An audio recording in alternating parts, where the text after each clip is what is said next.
Hello, everyone, and welcome back to IndieCade Anywhere and Everywhere Day 1. I am your host, Kevin, and I'm joined by my buddy, Sean. Sean, how are you feeling after seeing Romancing Jan? I thought that was an incredible game. I'm so impressed by the pivot away from just pure in person to letter writing, and the costuming is just gorgeous. Well, I feel like Romancing Jan segues really well into this next game because a lot of that is going to require letters to be sent out for delivery, which we're going to go to our jury statement about right now. Out for Delivery is an exciting synthesis of documentary and games. It's a verite day in the life of a food delivery courier in Beijing, China. It feels new and familiar at the same time as it straddles between cinema and games. And poignantly, it provides us with a window or a way of looking at and thinking about questions of labor, specifically whose labor do we recognize and respect and appropriately compensate, and or whose labor do we exploit and take for granted and render invisible. Welcome to the show, Yuxin and Lillyan. How are you lovely folks doing today? We're doing great. Thank you for inviting us. Yeah, Well, thank you. Thank you for bringing this awesome game. And on the subject of this awesome game, can you tell us a little bit more about Out for Delivery? Yeah, sure. My name is Yuxin. This is Lillyan. I'm the director and programmer, worked on the game. Lillyan helped compose music and also edit all the dialogue translations.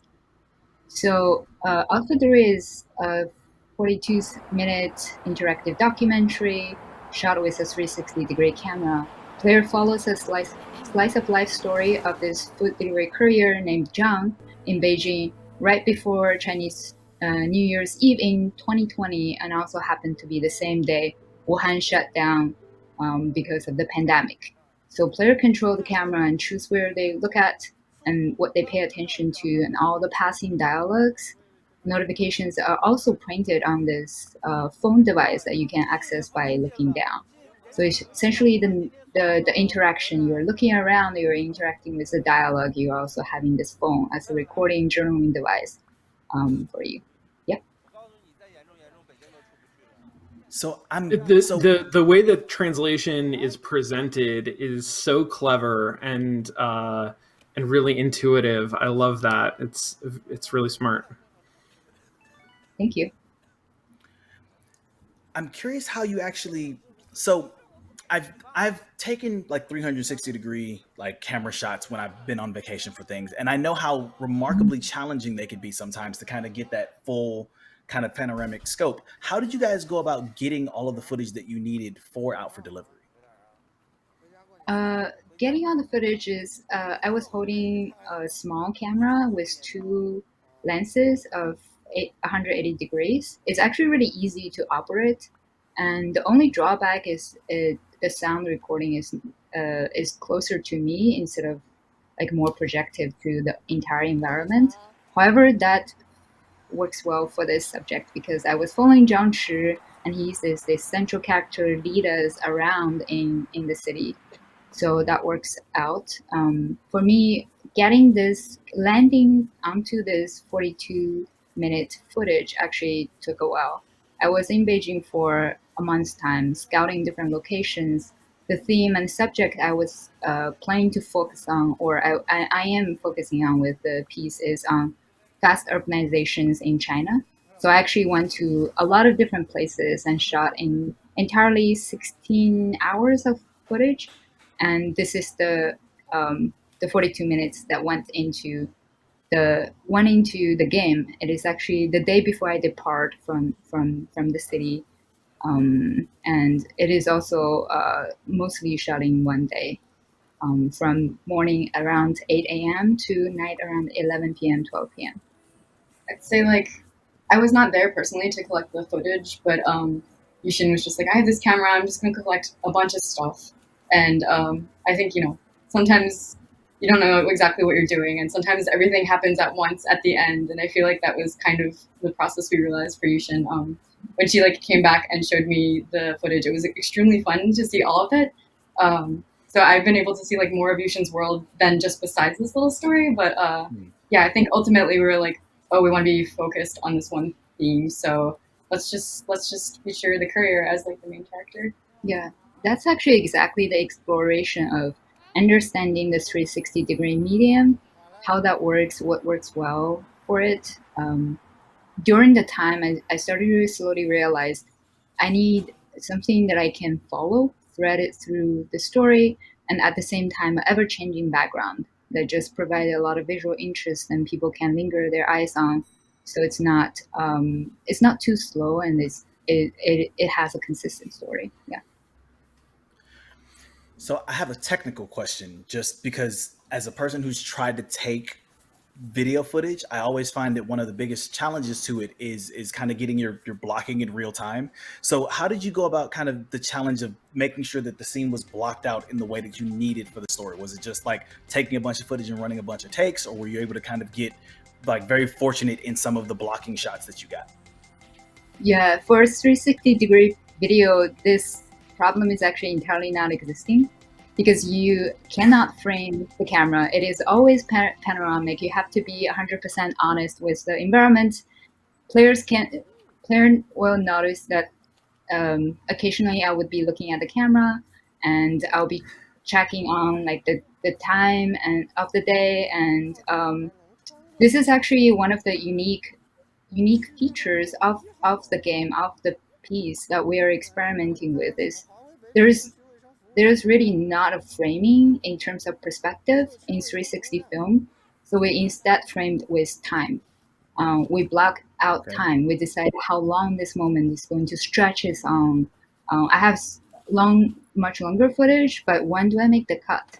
I actually intentionally made fewer cuts in the game to um, let the player experience as a courier. Your day is framed by this work that you have to take on, and it is not a entirely it's a laborious process, and it's a time consuming process. You wait to get the food, and you wait from one point to get to another point. It's part of the story, and it works very well with the theme. So I'm sorry if I keep asking questions, Sean. I got one last question, I promise. Go for it. So as the pandemic kind of kicked off, we saw Mhm. a tremendous rise in like delivery services like Uber Eats and DoorDash. How much of that kind of influenced the way you went about following this character and following these kind of meals? Like, was it one of those things that you were able to pull from the experiences of couriers in the area, or was it something that you kind of just were able to kind of craft as you went? This is the timing of shooting the footage is before pandemic, so Mhm. I have been paying attention. Lily and I have had this discussions many times. It's an issue exists in China. It largely existing because of the rural populations moving into the city for this job that is very lucrative. Mhm. It is a job is coincide with the Chinese dream. You work harder, you get paid more, and they always get paid on time. So it's for some of them, this is a good option compared to construction workers, because those type of jobs, if your manager is not paying you, then you don't get paid for a while. However, it also simultaneously exists with a lot of issues. For example, you don't have healthcare, you work as a freelancer tied to the platform, even though you can change different platforms, but because of the dominance of a few platforms in China, it's actually pretty monopolistic. You don't have many choices. It's equally like bad. And at the same time, they also have a need of settling down in the city. The city does not really value their contribution, even though in my understanding, the way that other people, like the office worker, being able to live in the city in such a comfortable, convenient way is largely contributed by those couriers who deliver food to them when the pollution is really bad in the city, when the traffic jam is really bad in the city. So yeah, they're in this like very intersecting position of all these urbanization issues in China. That's made them very, very interesting. Yeah, I would also mention that like when this footage was getting taken, it was like at the very start, like the literal day that Wuhan shut down. So like we didn't have since we were there at day one, we didn't have the set that we have now, which is that like wow, essential workers, like we really leaned on them extremely hard. There was like a moment where we were thinking about this piece, which is when we were asking ourselves like, do we want to center around the pandemic? Do we want to center it around the fact that this is just like fast urbanization and like a portrait of labor? And honestly, because it was mostly capturing like a brink moment, like before we went into the pandemic, we thought that like it would be better to just focus on it as like a momentum, like little momentum, a little snapshot of time to say this is what we were thinking about, just urbanization in general, and not really the pandemic as much. So I guess these questions aren't like completely thought about because it was too early during the time, but it is interesting to look at it today with the benefit of hindsight. Yeah, absolutely. I mean, what an incredible design process and subject matter, and to capture that particular moment in time in that way, I think is really incredible. Let me ask about the two of you. This seems like such a unique and original project. How did you come together, and how did you start working on this?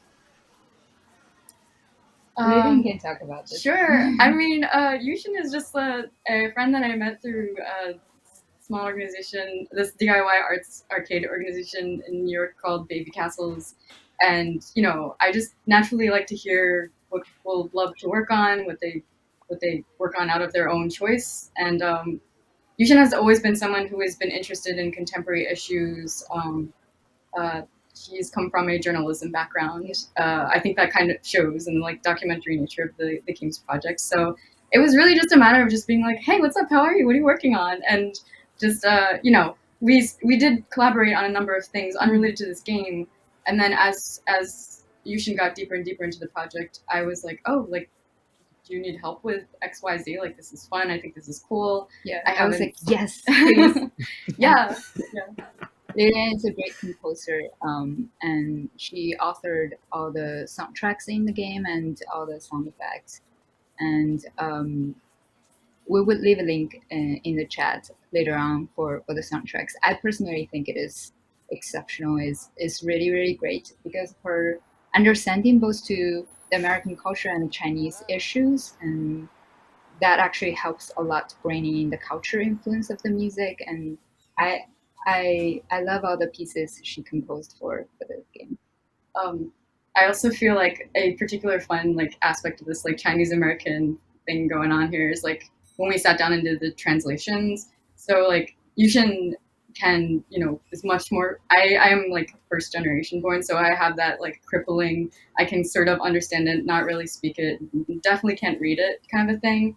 And Yuxin can, so it's cool because we have this like a two-step process of translating, just like saying like what is it literally, being able to get the feels out, and that was cool feeling for me because I know I can't do translations by myself, but with Yuxin's like literal translations and with like the effort of like putting in the emotional intent of the translations, I thought that was very special and really fun for me personally. So.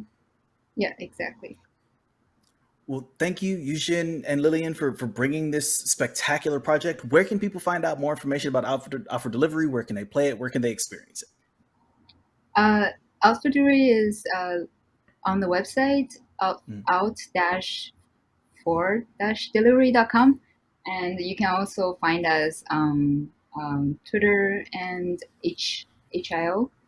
And we hope that this documentary kind of contributing to a course of unbiased and neutralizing like social issues between US and China instead of covering it in a very propaganda or like very opinionated way of the current media landscape. Yeah, that's our hope. Well, from what I've seen, you guys are doing a spectacular job of just making it feel a little bit closer to home, because when you can see the similarities between yourself and someone else, it becomes a lot harder to kind of treat them as others. So again, thank you very much for this. This is a treat. Yeah. Really Thank fantastic. you so much. Yeah, Thank thank you so you. much. Thank you for being here. Of their potential players.